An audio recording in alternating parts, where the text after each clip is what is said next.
এই ভিড়টা দেখে আপনাদের কি মনে হচ্ছে? আমরা কি কলকাতার পার্ক স্ট্রিটে রয়েছি?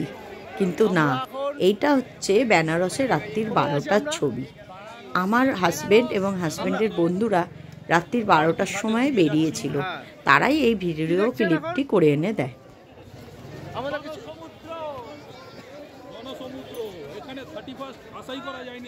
আমাদের কলকাতা পার্ক স্ট্রিট থেকেও বেশি ভিড় মনে হচ্ছে।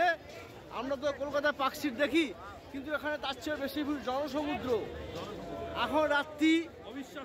এখন রাত্রি 12টা বাজে, তবুও ভিড় দেখুন। রাত্রি 12টার সময় এরকম ভিড়।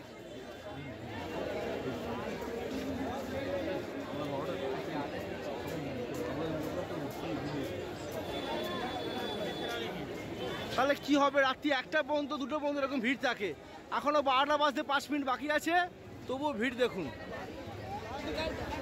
অমিত, আপনি কিছু বলুন আমাদের সম্বন্ধে। এইরকম পরিস্থিতি এখানে কলকাতার 31st, হ্যাঁ, কি উপভোগ করেছি এখানে, যে 31st বিশ্বাস করতে পারছি। অসাধারণ অনুভূতি। সবাইকে নতুন বছরের অনেক শুভেচ্ছা। Happy new year to all. আপনি বেনারসি আসলেন কেন?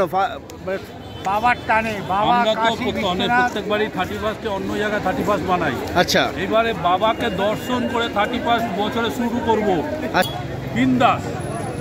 এই উপভোগ আলাদা, একদম অনুভূতি আলাদা। বেনারসকে ভাবতে পারিনি এত এনজয় করতে যায়।